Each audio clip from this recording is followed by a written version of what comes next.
All right, just taking a quick look at this new hybrid system from Subaru.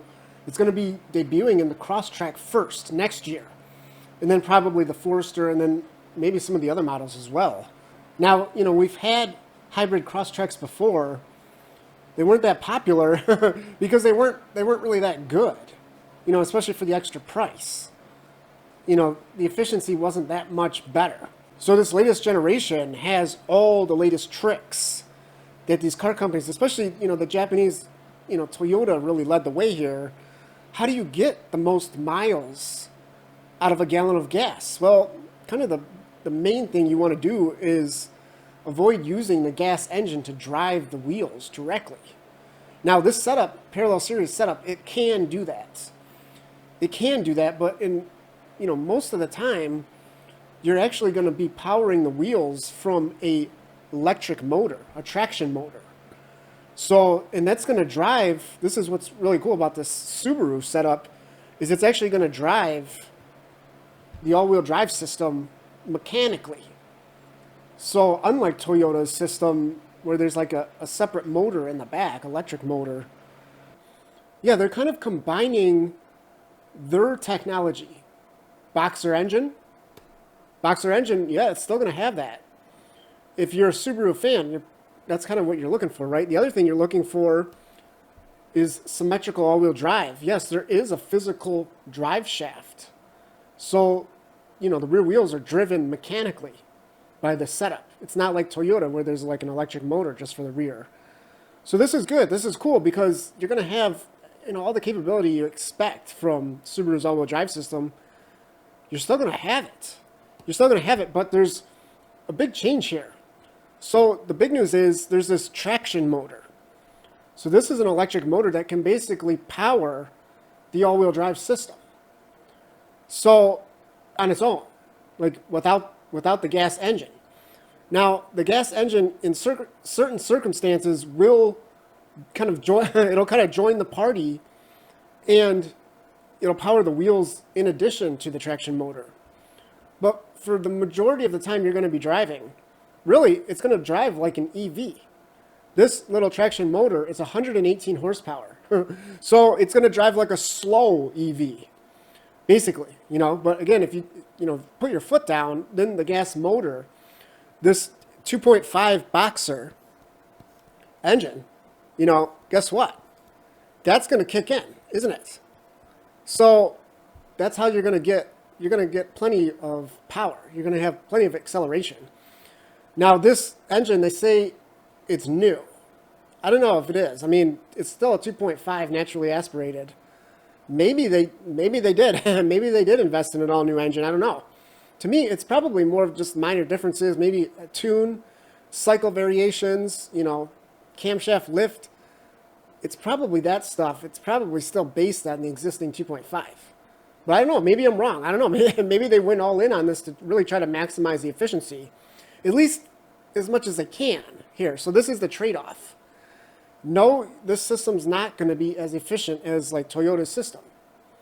It's not going to be because the Subaru engineers have even said just flat out even having a Boxer engine is not the ideal setup here. But it's kind of cool. That's one of the things that makes a Subaru unique, right? So they've kept that. And as I mentioned, they kept this drive shaft. So, you're trading efficiency for kind of having the more traditional Subaru setup.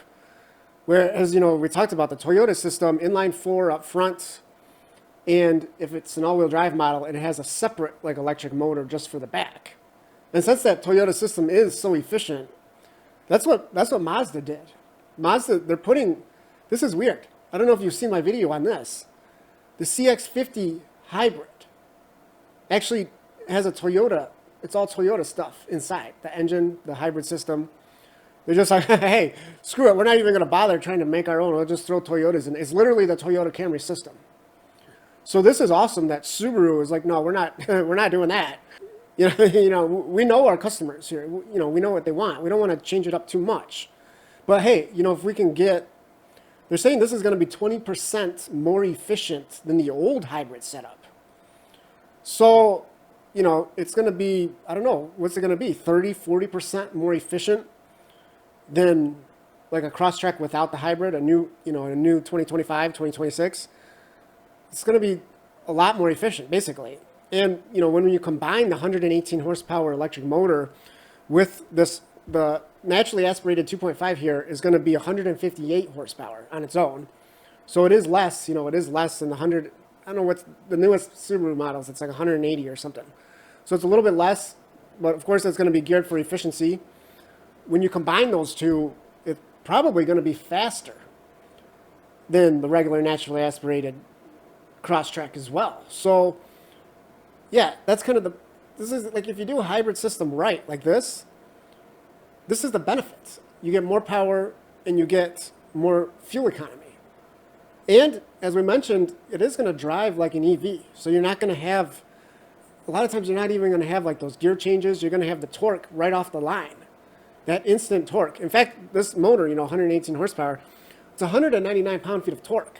So that's, from 0 RPM. That's from the second you touch the throttle. So, yeah, and as I mentioned, that's how the car is going to be powering the wheels most of the time. Now, there is an EV mode. Hey, if you want to drive it, without the gas engine running at all, you can do it. You can do it because otherwise, normally, the gas engine, guess what? It's going to be running in the background. It's going to be running in the background. That's what this is. Or not this. That's the inverter. I don't know why they're showing. Where's that other slide at? This one here. This is the photo I was looking for, but you can't really tell what's going on here. We actually have to throw it in the Photoshop. Yeah, so let's zoom in or make it full screen. So yeah, I Photoshopped it. It's upside down.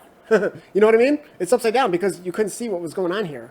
So this is the traction motor, 118 horsepower.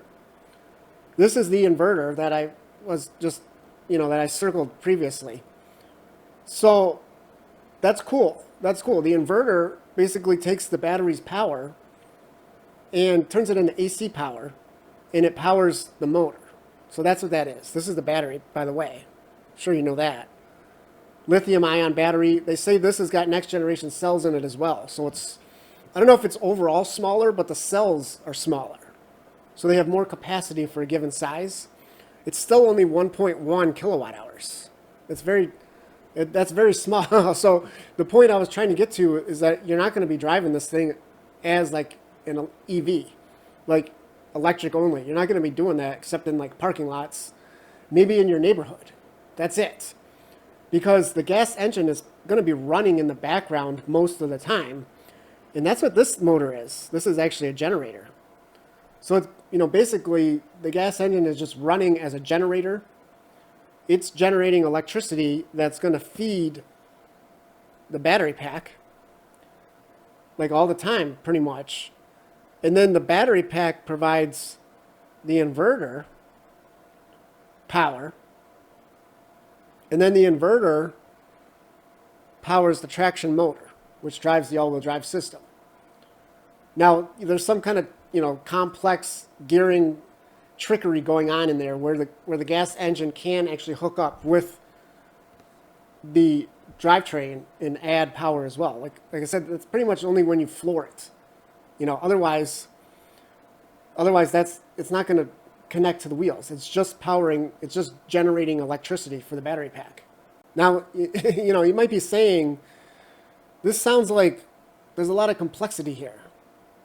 There's a lot of parts and a lot of different components here. Maybe I should just go for an EV. Well, this is the reason why you want to go for this hybrid system here that Subaru is debuting, because of this right here, large capacity fuel tank. So, in fact, this is interesting.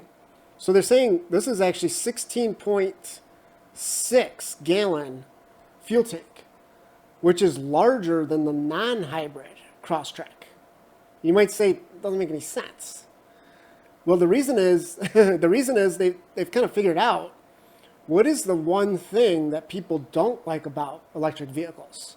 It's the range, right? I mean, most electric vehicles, especially in this size and price class, you're kind of lucky to get 300 miles, aren't you? And that's on a full charge, which with these battery packs, you don't even want to be doing that. You don't even want to go from 100 all the way down to 0. So realistically, it's like 275 miles. And then if you factor in cold weather, it's like, it drops to like 200 miles, right? So the reason they've kind of done this and they say, hey, you know, we need to really make this thing, if people are considering an EV, we need to really make this thing special. You know what I mean? Like, it's got to be really good at something, at least in comparison to an EV. So they said, hey, if we got this hybrid system that's going to give better fuel economy, what if we combine it with a huge fuel tank so that the overall range is, guess what? They're saying 621 miles. So you're not going to find that in any EV, are you? And then, of course, it's not just 621 miles. It's the fact that you stop at any gas station and literally 5 minutes later, you got another 621 miles. And as we talked about, because of this setup with this EV traction motor, it's going to drive like an EV. It's going to have the smoothness. It's still going to be quieter than, it's not going to be as quiet as an EV, but it's still going to be much quieter than your standard Crosstrek. Because the Boxer engine, you know, it's just going to be kind of purring in the background. I don't know, maybe like, I don't know what it is. Take a guess, 2,000 RPM at the most, you know? It's just there to generate electricity. So you're not going to be going through the gears. You're not going to be revving it up unless you floor it, as we talked about. So it's going to, yeah, it's just going to drive, it's going to drive like an EV. It's going to be quieter, more refined, you know? And then, well, we're getting to this. I got all these pictures mixed up. And then you're going to have this huge fuel tank with this huge amount of range. And of course, you're not going to really suffer the consequences of as much, you know, with the cold weather as we talked about. And you're going to have the Subaru, symmetrical all-wheel drive. So yeah, it's going to be, really, it's going to be a lot better than an EV, especially in cold temperatures, isn't it? So now, of course, they know this. This is why they've gone this route. They've gone this route. So this is actually exciting. It is. It's exciting because, yes, it's complex, but the end result is it's kind of the best of everything, isn't it? It's the best of everything. And the other, you know, we're getting there. The other thing about this setup too is with this battery pack, you know, only being 1.1 kilowatt hours. That's small. Guess how small that is? A lot of electric cars, they have like 100 kilowatt hours. 100. This is 1.1. So the other thing that the argument is sustainability here, right? You know, you're not, if every car had 100 kilowatt hours of lithium batteries in it, that's not sustainable. It's not good for the environment. You know, maybe you're not using any more oil, but, you know, think about it. It's crazy. So if you can build 100 of these super efficient, super long range hybrid vehicles, you can build 100 of them for every like one electric car. Is, you know, when we're talking about the amount of lithium battery. Think about it. That, to me, that makes more sense, doesn't it? Now, the other big benefit to a hybrid system here is AC power. You've probably seen cars with a little AC outlet plug in them, but then it says like 150 watts max. It's like, what's the point of that? Guess what? Since you got this 1.1 kilowatt hour battery sitting in the trunk, basically, they can actually put a big inverter on there, 1,500 watts. Yeah, so that will allow you to kind of power pretty much anything. You know, pretty much anything. A standard wall outlet's 1,800 watts. So almost anything that you can plug into a standard wall outlet. This is awesome if you're car camping or overlanding, right? Because you want to make some coffee. Hey, you just plug it in. Plug it in. You want to heat up some water? You could get an electric hot plate, like a little electric stovetop thing. You can plug it right into your car. You know, and of course, a lot of Subaru owners, they have like a little portable power station, like a Jackery. That's like what this car has built into it. Right? In fact, it's real similar. Like the Jackery 1000 has about a 1,000 watt hour battery and a 1,500 watt inverter. that's pretty much exactly what this hybrid Crosstrek has, you know. And by the way, it can also power the wheels.